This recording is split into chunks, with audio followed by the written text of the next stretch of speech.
जैसे कि पोलिया है, अच्छा बड़ा का इंजेक्शन देते हैं, एक बार दिया फिर बीमारी नहीं आती है।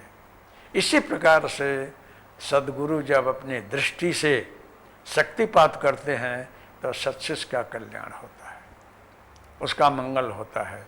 तीसरी प्रकार की दीक्षा है संकल्प दीक्षा।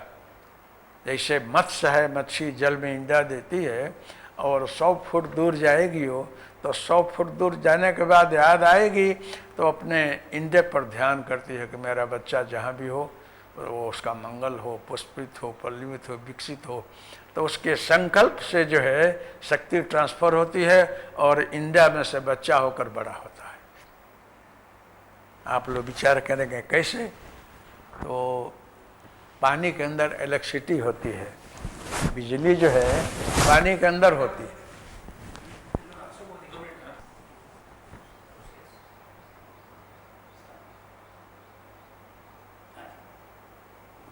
तो मत्स्य जो है अपने संकल्प से बच्चे को पोषण देती है।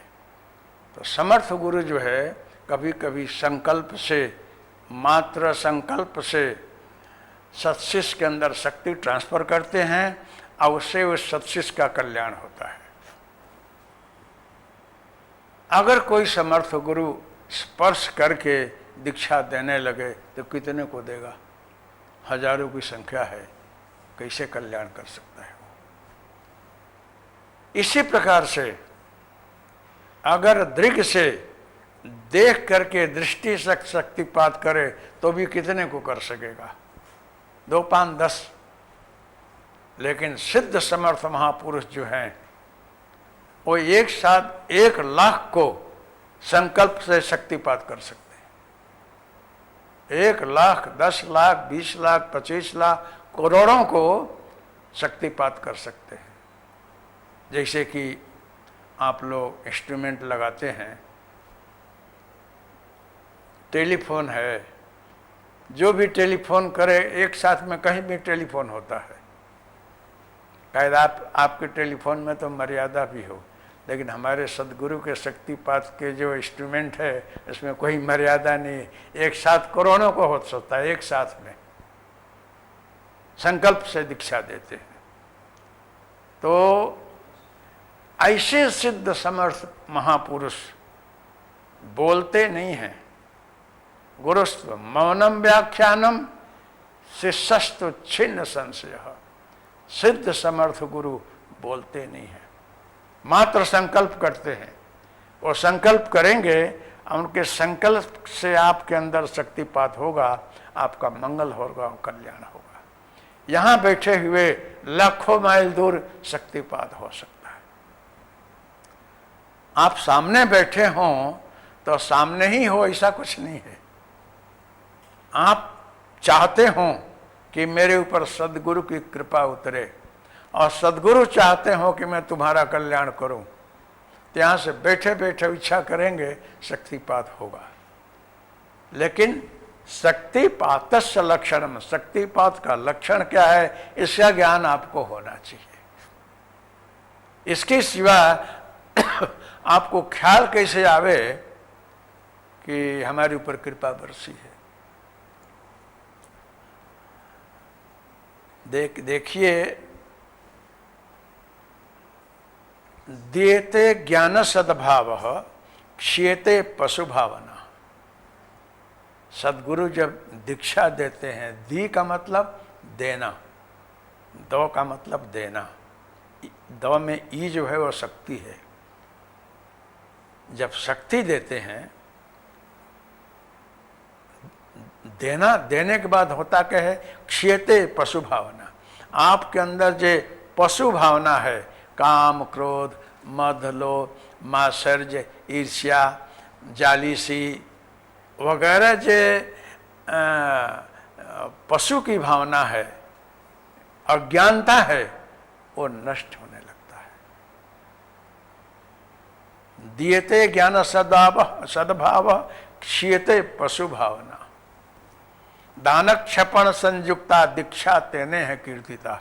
इस प्रकार के देने से, कृपा करने से साधक का कल्याण होने लगता है। और वो सद्गुरु जिस प्रकार से आप अपने मैले ठाम को, बासन को, चाहे किसी भी केमिकल से, नींबू से, किसी भी चीज से घिस करके सफा करते हैं, उसको घिसते हैं और सफा करते हैं आप, और धीरे धीरे उसमें चमक आती है। इसी प्रकार से सिद्ध समर्थ गुरु जब दीक्षा देते हैं तो आपके अंदर के जितने नेगेटिव पॉइंट हैं, जितनी पशु भावना है, जितना सद्विकार है, वो धीरे धीरे धीरे नाश होता है। ये कभी मत समझना कि कोई सद्गुरु आशीर्वाद दे देंगे, कृपा कर देंगे तो हमारा घर संसार और ये सब छूट जाएगा। ऐसा कभी मत सोचना। ये बहुत बड़ी अज्ञानता होगी अगर ऐसा सोच जाएंगे तो। ऐसा कभी मत सोचना। देखो,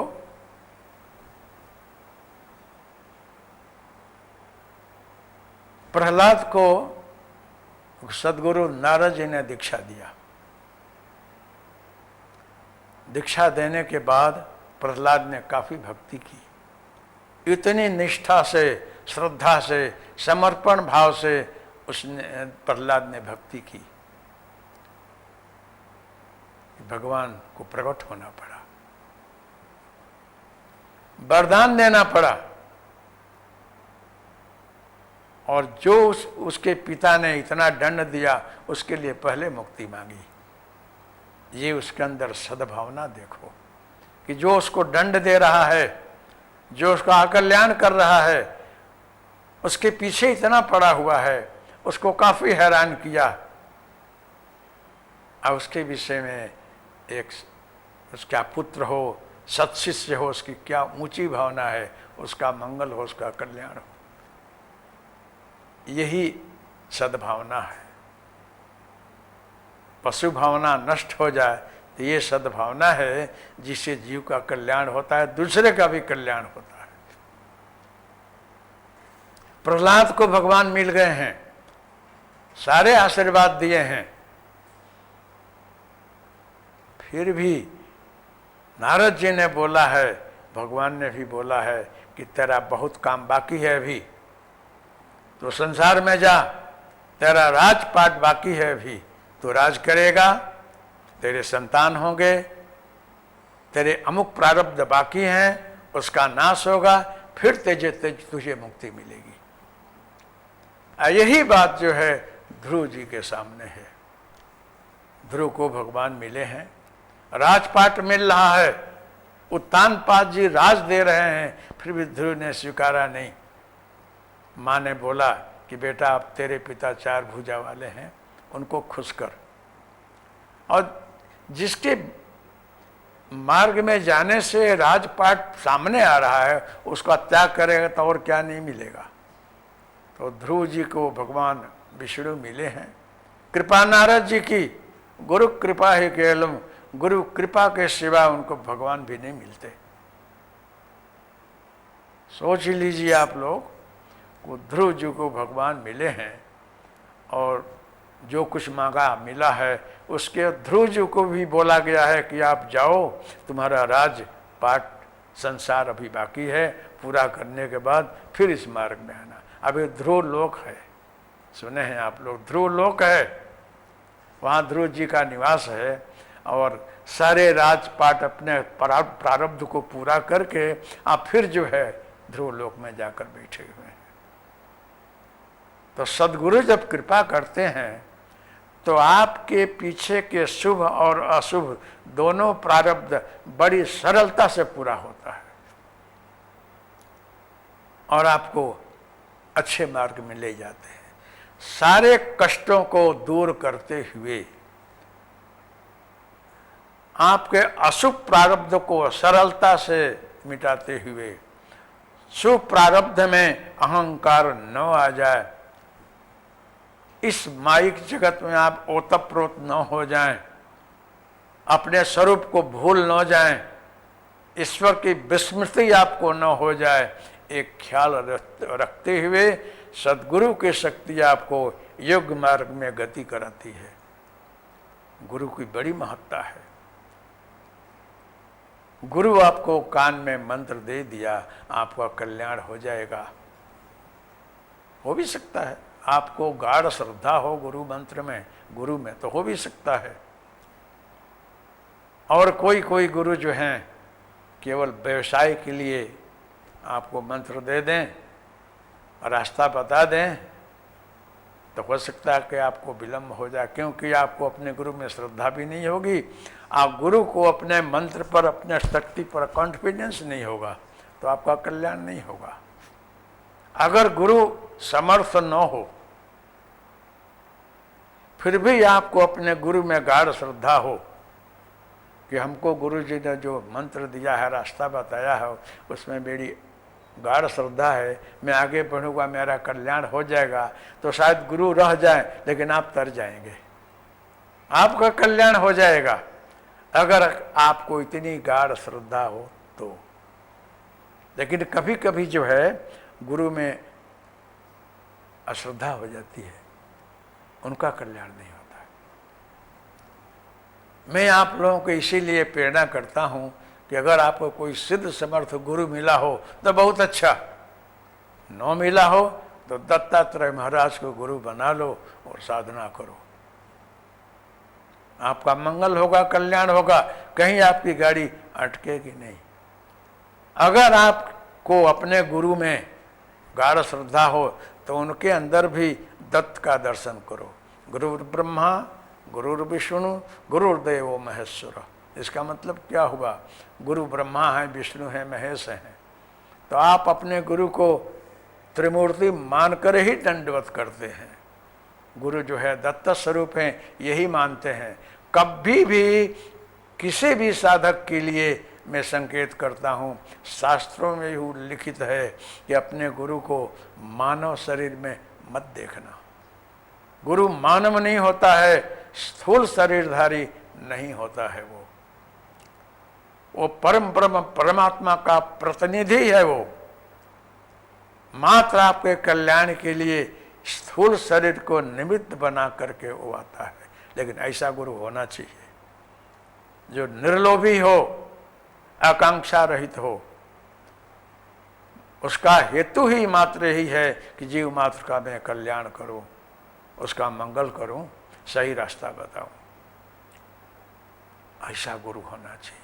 वो अंतर को शुद्ध बना दे, उसको लोकेशना नहीं होती है, मेरी जगत में पूजा हो, मेरी वाहवाही हो, मेरे विषय में तालियां पड़े, ये सब अपेक्षा उसको नहीं होती है। ताली तो आप लोग पाड़ोगे ही अच्छा होगा तो। लेकिन ऐसे समर्थ गुरु जो हैं वो जीव का कल्याण करना चाहते हो और कुछ नहीं देखेंगे। परीक्षित को श्राप मिला है तो सुखदेव जी बैठ करके परीक्षित को कल्याण करने के लिए आए हैं और उसको भागवत की कथा सुनाकर मुक्ति दे दिया है। बहुत से श्रोता वहाँ आए हुए हैं। अच्छा है, कोई महापुरुष कथा कहता हो और आप आकर सुनते हो तो आपके कान में दो शब्द अच्छे जाएंगे और उसका मतलब होगा कि आप अगर ग्रहण कर लिए तो आपका कल्याण हो सकता है। लेकिन वक्ता जो है ये नहीं देखता है कि कितने आदमी कथा मेरी सुन रहे हैं। उसका हेतु है मुझे किसके लिए बुलाया गया है, किसके मुक्ति के लिए मुझे बिठाया गया है, उस जीवात्मा का कल्याण हो, हेतु मेरा ये रहेगा। बाकी कोई सुने तो ठीक है, न सुने तो कोई जरूरत नहीं है।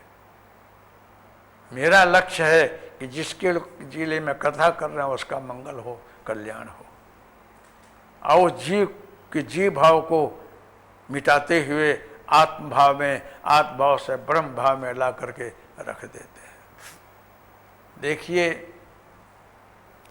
दत्तात्रेय महाराज अलर्क को मिले हैं, सहस्रार्जुन को मिले हैं,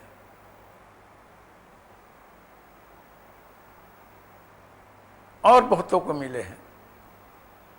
बहुत दत्त पुराण में बहुत कथा है।